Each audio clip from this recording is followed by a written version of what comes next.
Halo guys, balik lagi nih sama aku Ramar. Jadi hari ini aku mau bahas terkait dengan pH pada sabun wajah. Jadi kemarin aku kan sempat review beberapa dari brand sabun wajah ya. Ada Azarin, terus ada dari Red Eye juga. Nah, di setiap review itu aku selalu sempetin untuk cek pH-nya. Karena di kemasannya itu nggak tercantum pH dari produknya itu berapa. Jadi aku coba untuk cek sendiri pakai pH paper. Nah, jadi sebenarnya sepenting apa sih pH sabun pada wajah itu? Nah, buat kalian yang penasaran, kira-kira nanti penjelasannya seperti apa, tonton terus videonya sampai selesai ya. Oke guys, sebelum kita bahas terkait dengan pH, aku mau kasih tahu dulu nih ke kalian kalau pH di kulit normal kita itu di kisaran 5,4 sampai 5,9. Udah termasuk yang normal banget. Nah, karena pH-nya itu kan dia cenderung asam ya. Jadi ada baiknya kita juga pakai facial wash atau sabun wajah yang cenderung asam juga untuk menjaga mental acid di kulit kita itu jadi tetap terjaga. Nah, karena ini namanya kan mental acid ya, jadi emang cenderung asam dia sifatnya. Nah, bagaimana kalau misalkan kita pakai facial wash atau produk-produk yang dia cenderung basah?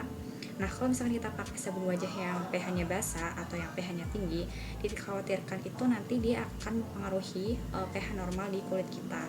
Nah, seandainya pH-nya itu jadi tinggi atau cenderung basah, itu akan merusak mental acid di kulit kita yang akan menurunkan pertahanan di kulit kita. Jadi mental acid itu yang ada di stratum corneum lapisan kulit kita, dia itu fungsinya adalah untuk melindungi kulit kita dari berbagai macam invasi dari bakteri. Nah, seandainya mental acid sebagai pelindungan utama kulit kita itu rusak, otomatis akan mengalami gangguan pada kulit seperti akne atau jerawat maupun gangguan kulit lainnya. Sehingga penting banget kita untuk menjaga mental acid kita tetap dalam kondisi baik.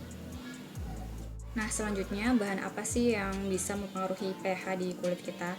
Jadi untuk bahan yang biasanya ditemuin di produk yang kita pakai yang bisa meningkatkan pH di kulit kita itu adalah penggunaan surfaktan pada facial wash atau sabun wajah. Nah, jadi surfaktan ini termasuk seperti ada SLS, kemudian SELS, natrium surfaktan dan sejenisnya, pokoknya golongan surfaktan lah, atau biasa kita sebut juga sebagai sabun. Nah, jadi bahan sabun ini nih yang sebenarnya membuat pH kita jadi berubah menjadi lebih tinggi atau cenderung basah. Karena sabun itu kan sifatnya dia basah ya. Jadi kalau misalnya kita pakai face wash yang terlalu basah atau terlalu tinggi pH-nya, itu akan mempengaruhi pH yang ada di kulit kita sehingga kulit kita itu jadi cenderung lebih kering. Kemudian jadi seperti dehidrasi gitu dan rasanya tuh nggak enak banget. Nah, kalau kalian pakai face wash yang busanya banyak terus hasil akhirnya kesat, itu ada kemungkinan face wash yang kalian pakai itu pH-nya termasuk yang tinggi. Nah, lalu gimana sih cara kerjanya surfaktan di kulit kita? Nah, jadi surfaktan itu kan dia tadi sifatnya cenderung basah ya, dan dia itu memiliki fungsi untuk melarutkan lipid ataupun sebum yang ada di wajah kita. Sebum yang ada di wajah kita itu kan dia terdiri dari lemak ya, dan biasanya lemak ini nggak bisa hilang begitu saja dengan air. Nah, makanya perlu ada bahan yang bisa melarutkan si lemak ini, yaitu menggunakan surfaktan. Nah, dengan adanya surfaktan ini, maka lipid atau sebum dan kotoran yang bercampur jadi satu itu akan larut sehingga lebih mudah dibersihkan menggunakan air. Makanya kalau misalkan kita basuh muka doang pakai air ya nggak akan bersih karena sebumnya itu masih nempel di kulit gitu. Tapi kalau kita pakai produk yang ada kandungan surfaktannya, itu udah pasti akan lebih bersih karena kotorannya larut bersama dengan surfaktannya dan bersamaan dengan airnya itu. Nah, terus hubungannya sama pH tuh apa sih? Nah, jadi kan aku udah sempet bahas tadi di awal kalau pH yang tinggi itu biasanya dia sabunnya berarti cenderung basah ya. Dan surfaktan itu sendiri dia sifatnya basah. Jadi semakin banyak kandungan surfaktan atau sabunnya, maka pH suatu sabun wajah itu jadi semakin tinggi juga. Nah, semakin tinggi pH sabun wajahnya itu akan berpengaruh ke pH wajah kita jadi lebih tinggi, jadi cenderung basah dan beresiko merusak mental acid yang ada di kulit kita. Nah, makanya nggak heran kalau misalkan kalian pakai sabun wajah yang foamnya banyak ya, yang seperti tadi aku udah bahas, itu kulit kalian akan cenderung kering. Nah, berbeda dengan sabun wajah yang cenderung pH-nya itu asam. Kalau sabun wajah yang pH-nya asam, dia biasanya surfaktannya itu nggak terlalu banyak, tetapi dia akan membuat efektivitas dari sabun wajahnya itu jadi nggak sehebat atau nggak sebagus sabun wajah yang pH-nya basa, karena kan kandungan surfaktannya udah berkurang ya. Jadi kemampuan untuk angkat si sebum, kotoran dan sebagainya itu jadi lebih menurun. Tapi sisi positifnya adalah sabun wajah yang cenderung asam, dia tuh nggak bikin kulit jadi kering ketarik dan aman banget untuk dipakai sehari-hari. Oke guys, ini adalah gambaran dari bagaimana surfaktan itu bekerja. Kalau misalkan kita membersihkan wajah hanya menggunakan air, itu nggak akan optimal ya, karena air dan lipid atau sebum atau lemak, dia itu nggak bisa bersatu.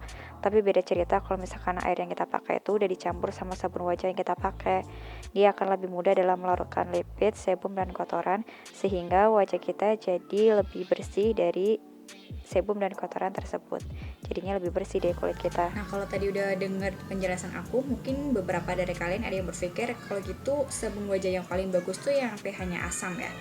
Nah, sebenarnya kalau menurut pendapat para ahli sih mereka menyarankan untuk menggunakan sabun wajah yang pH-nya cenderung asam karena lebih aman digunakan sehari-hari gitu. Tapi berdasarkan pengalaman aku pribadi, ketika pakai produk sabun wajah yang cenderung asam pH-nya, dia kurang membersihkan dengan baik. Jadi mau nggak mau aku harus double cleansing menggunakan produk lain ya, seperti make cleanser, micellar water, atau cleansing balm. Pokoknya produk-produk second cleanser lah. Tapi kalau misalkan kalian terlalu sering pakai sabun wajah yang pH-nya basa, nanti malah merusak mental acid yang ada di kulit kalian gitu. Nah, sehingga ini agak lumayan struggle juga sih gitu. Kalau mau pakai facial wash yang pH-nya basa tiap hari, takutnya kulit jadi kering. Tapi kalau misalkan pakai facial wash yang pH-nya asam, dia kurang maksimal membersihkannya gitu. Nah, jadi ada beberapa triks yang biasanya aku lakuin gitu. Kalau misalkan aku lagi pakai produk facial wash yang pH-nya asam, biasanya aku lakukan double cleansing biar lebih optimal aja untuk membersihkan wajah dari sebum dan kotoran.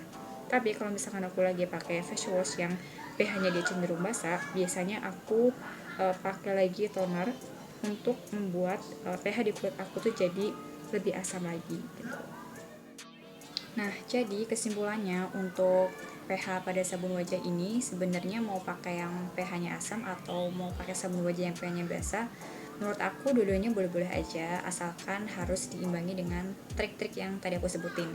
Jadi kalau misalkan pakai pH sabun wajah yang pH-nya asam, kalian bisa lakukan double cleansing biar bersihnya itu optimal.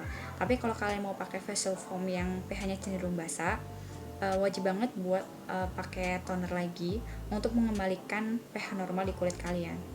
Nah, semoga video ini membantu dan jangan lupa buat like videonya dan jangan lupa juga buat subscribe channel aku biar aku jadi lebih semangat lagi untuk bikin video-video selanjutnya.